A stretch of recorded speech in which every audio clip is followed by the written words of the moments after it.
नमस्कार दोस्तों। हमारे दिमाग में बड़ी बार बात आती है कि जो ये डीप स्टेट है, ये काम करता कैसे है? ये टूल किट कैसे क्रिएट करता है और दूसरे कंट्रीज में जाकर ये गवर्नमेंट को गिरवाने के लिए कैसे कैसे षड्यंत्र को ये रचता रहता है।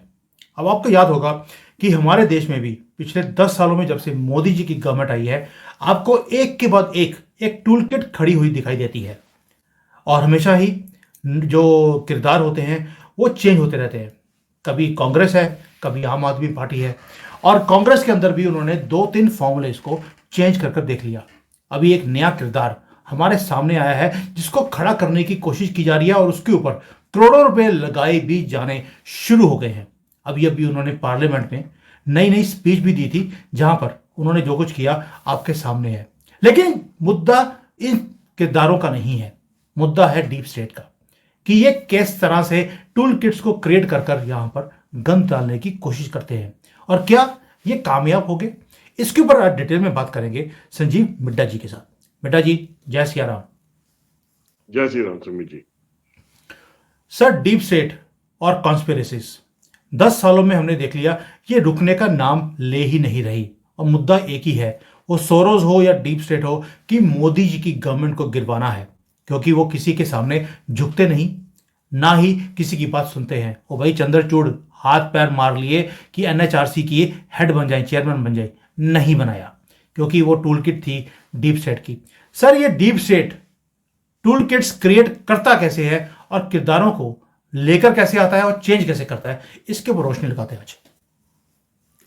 सुमित जी, डीप स्टेट का ना एक बहुत सिंपल तरीका है काम करने का कि जिस भी कंट्री में उसको रिजीम चेंज करनी होती है या अपना अपना मनपसंद का नेता वहां पे बिठाना होता है, तो सबसे पहले वो जो मनपसंद का नेता है उसके बारे में वो कोई ना कोई वीक पॉइंट उसका निकाल के रखते हैं, उसको वॉच करते हैं, उसकी वीडियोस रिकॉर्ड करते हैं, उसकी इंटरव्यूज रिकॉर्ड करते हैं, मैगजीन में इंटरव्यूज लेते हैं। मतलब उसकी एक जो थॉट प्रोसेस होती है वो पूरा उसको जानने की कोशिश करते हैं। फिर वो अपनी पर्सनल लाइफ कैसे जीता है उसके पीछे वो पूरी छानबीन कर लेते हैं कि पर्सनल लाइफ में क्या वो कहीं पे वो दूसरे एक्स्ट्रा मैरिटल अफेयर में इन्वॉल्व तो नहीं है, क्या वो किसी इलीगल काम करने इन्वॉल्व तो नहीं है, क्या वो उसके उसके कोई वीक पॉइंट्स हैं पर्सनल लाइफ में जिसको एक्सप्लॉइट कर सकते हैं। तो ये कहीं किसी ना किसी तरीके से वो उसको उसके बारे में सब कुछ जान के उसको कहीं ना कहीं पे एक स्टेज पे आके उसको ब्लैकमेल करने की कोशिश करते हैं।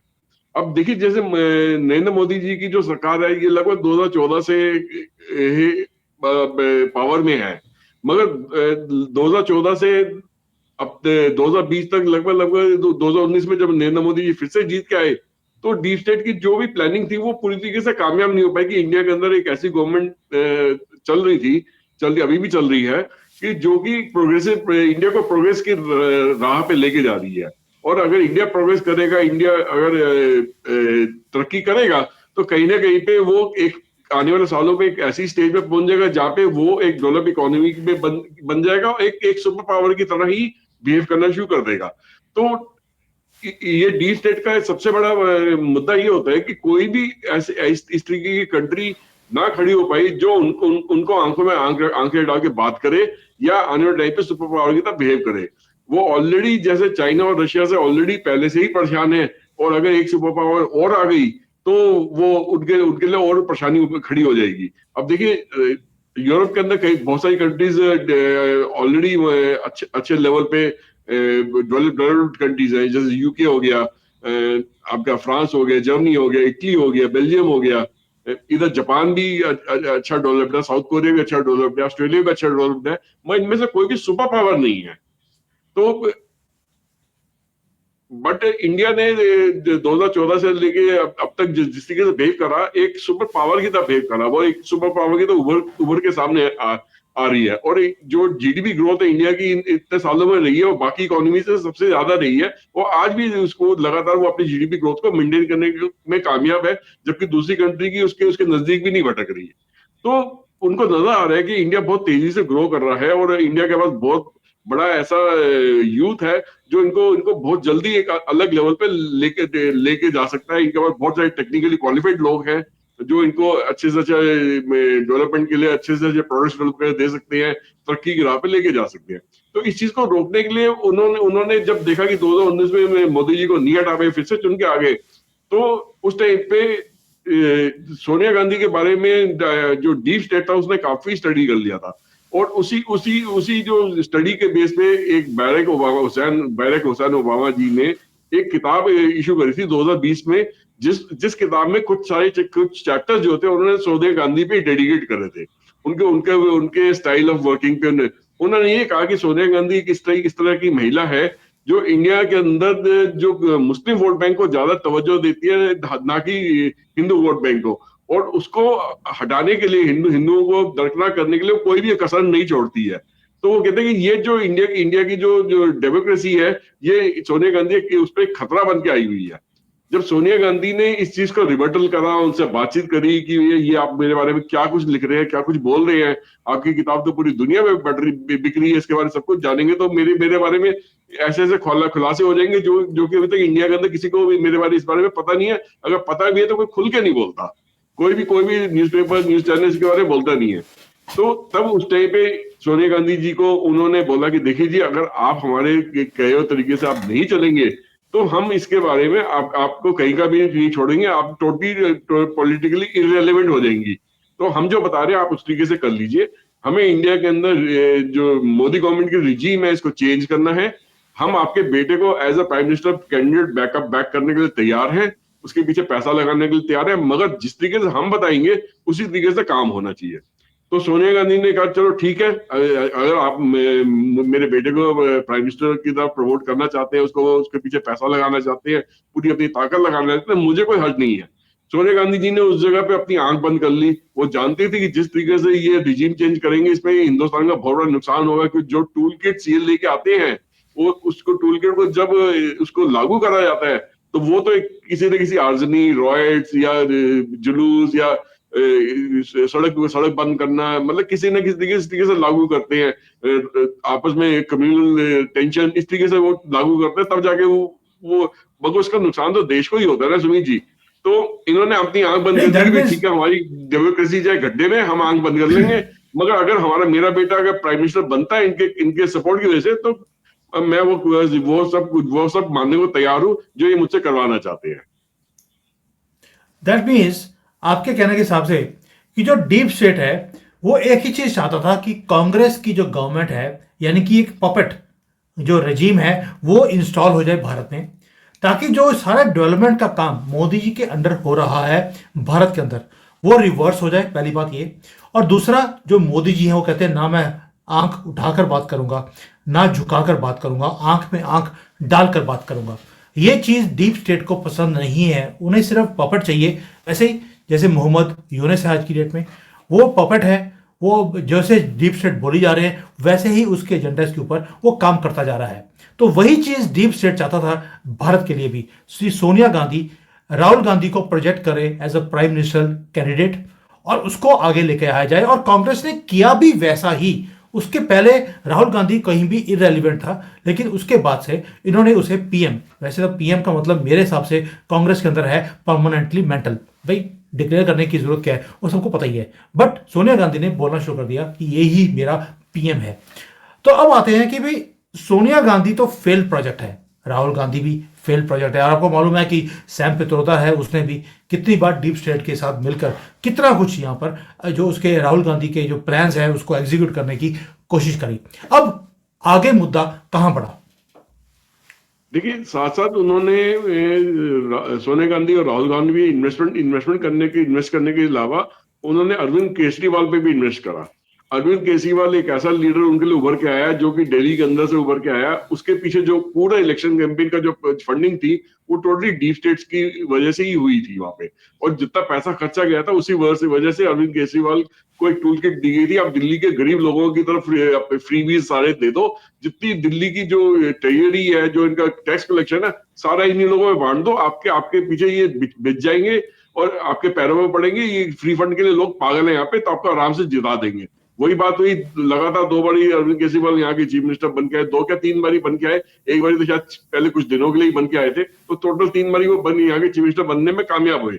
मगर अब ये देखिए कि इनकी पूरी गेम प्लान यही थी कि इनकी अगर हरियाणा की स्टेट अगर ये ऑपोजिशन निकाल जाती, आम आदमी पार्टी या कांग्रेस निकाल जाती, इनका पूरा प्लान था कि दिल्ली को घेर के और दिल्ली के अंदर आर्जनी करवा के किसान आंदोलन के नाम पे या खालिस्तानियों के जरिए वो यहाँ पे बिल्कुल वैसा ही हालात क्रिएट करना चाहते थे जैसे कि आज की डेट में बांग्लादेश में हो रहा है। यहाँ के प्राइम मिनिस्टर को घेर लेते और यहाँ पे आर्जनी करवाते, लूटमार करवाते, तोड़फोड़ करवाते, टेररिस्ट अटैक करवाते, बहुत कुछ कराने की कोशिश करते।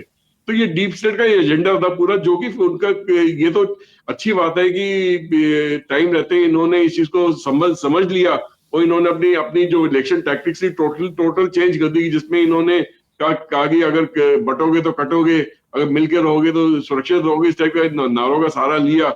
जो कि और उसी दौरान बांग्लादेश में भी गड़बड़ होनी शुरू हो गई, उसका भी इम्पैक्ट पड़ा इंडिया पे। तो लोग यहाँ पे संगठित हो गए, जो हिंदू संगठन के लोग थे या जो सनातन धर्म से जुड़े लोग थे, जितने सारे संगठित हो गए। उसकी वजह से बहुत बड़ी जीत जो है इनको हरियाणा में मिली और उसके बाद उसकी दूसरी बड़ी जीत इनको महाराष्ट्र में मिली।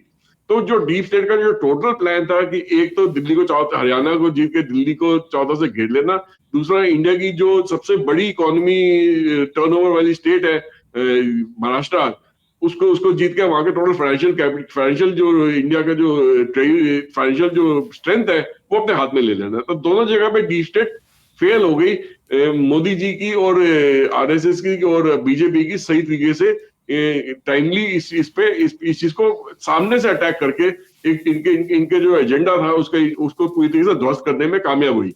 मगर इनकी पूरी कोशिश ये थी कि किसी ना किसी तरीके से इस चीज को इंडिया इनको शांति से बैठने ना देना, गवर्नमेंट को इनका कुछ ना कुछ नाक में दम करे रखो, कुछ ना कुछ टूल किट चलाए रखो। मगर अब जब देखा कि सुमित जी की एक तरफ से राहुल गांधी फेल हो गए, एक तरफ से सोनिया गांधी फेल हो गई, अब अरविंद केजरीवाल भी फेल हो गए। आज की डेट में अरविंद केजरीवाल की जो पॉपुलैरिटी है वो सबसे लोएस्ट लेवल पर है। वो डीप स्टेट चाहते हुए भी उसको इनकैश नहीं कर पा रही है कि वो नहीं समझ पा रही कि अब किस तरीके से करा जाए। इसलिए अब वो नए लीडर के नए कैंडिडेट की तलाश में है और उनको वो कैंडिडेट मिल भी गया है। और उनको वो कैंडिडेट, जैसे आपने अभी बोला था कि जैसे पार्लियामेंट में उसने स्पीच भी दी है, तो ये कैंडिडेट बेसिकली प्रियंका गांधी के रूप में उनको मिला है और प्रियंका वाड्रा के रूप में मिला है और उनको बहुत बड़ी बैकिंग अपने हस्बैंड के थ्रू भी, रॉबर्ट वाड्रा के थ्रू भी मिल रही है यहाँ पे, क्योंकि वो भी एक मसलमैन है, एक पूंजीपति इंसान है, तो पैसे की तो कमी उनके पास है नहीं। और अगर टूल किट का सहारा उनको मिल गया और जो इंटरनेशनल मनी जो है डीप स्टेट का वो भी उनको मिल गया, उनको तो वो उस चीज को अपने फायदे के लिए पूरा इस्तेमाल करने की कोशिश करेंगे। क्योंकि प्रियंका वाड्रा जो है राहुल गांधी से बेटर कैंडिडेट अभी तक तो लग रहा है कि वो बेटर कैंडिडेट निकल के आएगी। और अगर वो डीप स्टेट का उनको सहारा मिल गया तो आने वाले दिनों पे वो शायद वो ज्यादा परेशान कर पाए राहुल गांधी की कंपैरिजन में। तो अगर ये प्रियंका गांधी को पूरा सपोर्ट जैसे देने की बात कर रहे हैं और ये चीज आने वाले दिनों में नजर आ जाएगी कि अब जो पार्लियामेंट का जब भी नेक्स्ट सेशन होगा उसमें राहुल गांधी को as a leader of parliament बनाए रखेंगे या जो डीप स्टेट की सपोर्ट की वजह से जो जितनी भी ऑपोजिशन पार्टीज है राहुल गांधी को हटा के कोई और कैंडिडेट को बीच में लाएंगे। हो सकता है प्रियंका गांधी को ही as a leader of opposition बनाने की बात करें या किसी और कैंडिडेट को बनाने की बात करें। तो दैट मीन्स जो शेल्फ लाइफ है राहुल गांधी की, सोनिया गांधी की और अरविंद केजरीवाल की आज की डेट में डीप स्टेट की नजरों में खत्म हो गई है और नया कैंडिडेट जो कि प्रियंका वाड्रा के नाम से उभर के आया उस पर अब वो इन्वेस्टमेंट अपनी लगाएंगे। सर ओबामा की जो बुक थी अ प्रॉमिस्ड लैंड, उसके अंदर उसने राहुल को भी बोला था ये तो नर्वस आदमी है, इसे पता कुछ नहीं है, and but he tries to become very smart. तो उसने सोनिया गांधी और राहुल को दोनों को ही उसने अच्छी तरह से एक्सपोज किया था, यानी कि वो एक्सपोज नहीं था, वो भी टूल किट का एक बहाना था ओबामा की बुक, क्योंकि वो था एक प्रेशर डालने के लिए सोनिया के ऊपर कि तुम राहुल को आगे लेकर आओ, इस पप्पू के ऊपर पैसे हम लगाते हैं ताकि जब ये प्रधानमंत्री बन जाएगा तो ये हमारे ही इशारों पे काम करेगा। और राहुल गांधी तो बार बार वेस्ट में जाकर एक ही बात बोलता भी था, आप गवर्नमेंट को, मोदी जी की गवर्नमेंट को गिरवा दीजिए क्योंकि इनके अंदर ईगो आ गई है, हमें ले आइए, जो बोलेंगे हम करने को तैयार हैं। यही चीज इसने चाइना में भी बोली थी।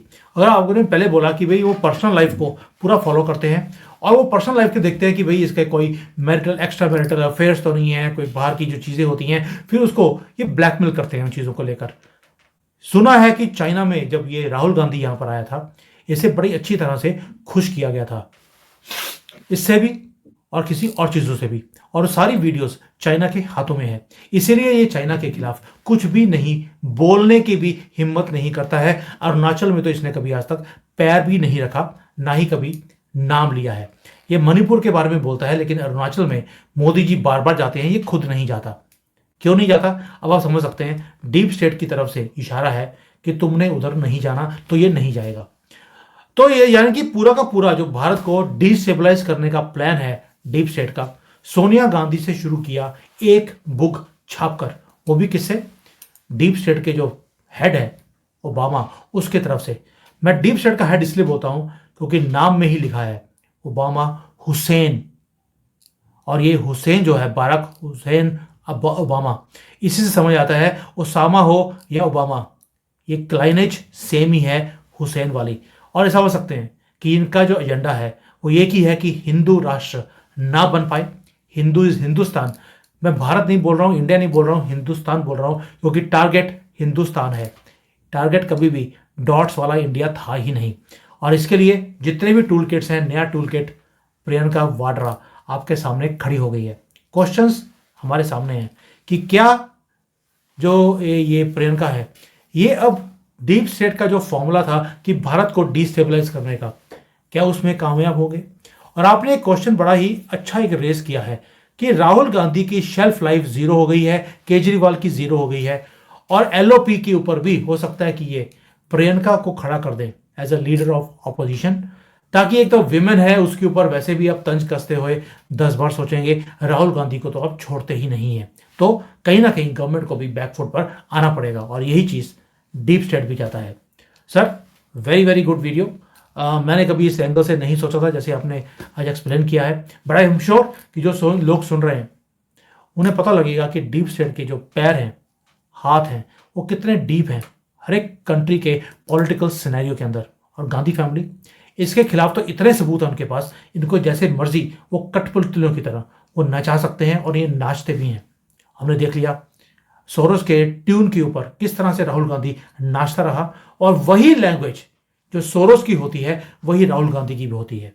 अब आगे जाके देखते हैं कि प्रियंका किसके सामने और कैसे नाचेगी। नाचेगी तो सही, क्योंकि जीती भी वायनाड से है, वहां पर नाचे बिना वो इसको दोबारा से वोट भी नहीं देंगे, क्योंकि कौम ही ऐसी है। Thank you sir, thank you. जय हिंद, वंदे मातरम। जय हिंद, वंदे मातरम।